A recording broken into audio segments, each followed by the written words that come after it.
Hello दोस्तों, हम बात कर रहे हैं रॉबर्ट ग्रीन द्वारा लिखित पुस्तक शक्ति के 48 नियम। रूल नंबर 2, मित्रों पर कभी ज्यादा भरोसा ना करें, शत्रुओं से काम लेना सीखें। मित्रों से सावधान रहें। मित्र बहुत जल्दी से ईर्ष्या करने लगते हैं, इसलिए वे आपको बहुत जल्दी धोखा देंगे। मित्र भविष्य में कष्ट का कारण बन सकते हैं। इसके बजाय अगर आप किसी पुराने शत्रु को काम पर रखेंगे तो वह मित्र से ज्यादा वफादार होगा, क्योंकि उसे बहुत कुछ साबित करना है। दरअसल आपको शत्रुओं से नहीं बल्कि मित्रों से डरना चाहिए। अगर आपका कोई शत्रु नहीं है तो शत्रु बनाने के तरीके खोजें। यह स्वाभाविक है कि जरूरत पड़ने पर हम अपने मित्रों को काम पर रखना चाहते हैं। यह दुनिया निर्मम है और आपके मित्र उसकी निर्ममता को कम करते हैं। इसके अलावा आप उन्हें अच्छी तरह जानते भी हैं। मित्रों के होते हुए किसी अजनबी पर भरोसा क्यों रहे?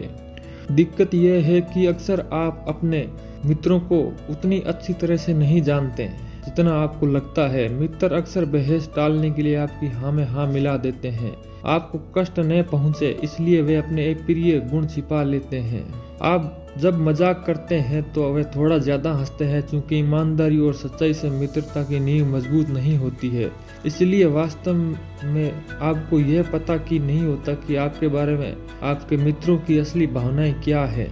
मित्र आपके हुए पर तो यही कहेंगे कि उन्हें आपकी कविता बहुत अच्छी लगती है, आपका गाना बजाना बहुत पसंद है, आपके कपड़ों का चयन बेहद सुंदर है। लगता है हो सकता है वे सचमुच आपकी तारीफ कर रहे हों, लेकिन पराये ऐसा नहीं होता।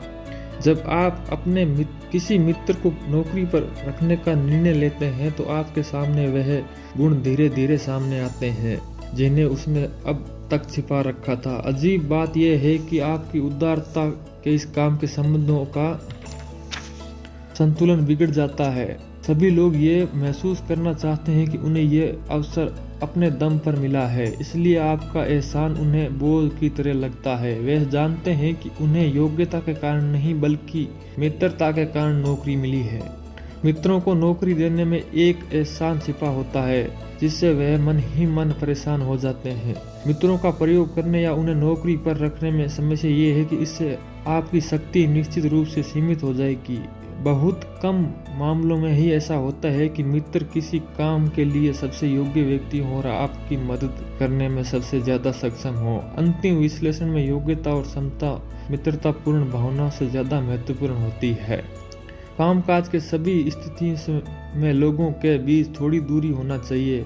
आप मित्र बनाने की नहीं बल्कि कोई काम करने की कोशिश कर रहे हैं और आपका मित्र चाहे सच्ची हो या झूठी इस तथ्य को ढक लेती है।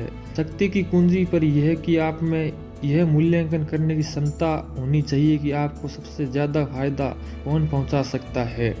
दूसरी ओर आपके शत्रु सोने की ऐसी अनछुई खान है जिसका दोहन करना आपको सीखना चाहिए। नेपोलियन का विदेश मंत्री टेलीरेड 1807 में इस निष्कर्ष पर पहुंचा कि नेपोलियन फ्रांस को बर्बादी के रास्ते पर ले जा रहा है, इसलिए आपके उसके खिलाफ विद्रोह करना चाहिए। टेलीरेड सम्राट के खिलाफ षड्यंत्र करने के खतरों को अच्छी तरह जानता था।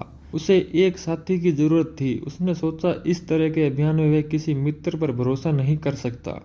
उसने खुफिया विभाग के प्रमुख फोके को चुना जो उसका सबसे बड़ा शत्रु था और जिसने उसकी हत्या करवाने की भी कोशिश की थी। वह जानता था कि उन दोनों की पुरानी नफरत के कारण भावनात्मक समझौते का अवसर मिलेगा। वह जानता था कि फोके उससे कोई आशा नहीं रखेगा और वह साबित करने के लिए जी तोड़ मेहनत करेगा कि टेलीरेड ने उसे चुनकर कोई गलती नहीं की है। जो व्यक्ति कुछ साबित करना चाहता है वह आपके लिए जमीन आसमान एक कर देगा।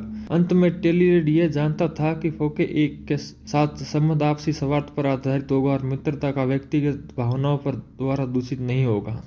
उसका चुनाव सही साबित हुआ, हालांकि वे नेपोलियन को सिंहासन से उतारने में सफल नहीं हुए। जब इतने शक्तिशाली और परस्पर विरोधी दो व्यक्तियों से मिलकर सम्राट के खिलाफ मुहिम छेड़ी तो जनता ने भी इसमें उत्सुकता दिखाई और धीरे धीरे सम्राट के प्रति विरोध बढ़ने लगा। टेलीरेड और फोके के बीच सुखद कार्यकारी संबंध बने रहे, इसलिए वे जब भी मौका मिले तो अपने दुश्मन के प्रति दुश्मनी को दफन कर दे और उसे अपनी सेवा में रखने की कोशिश करें।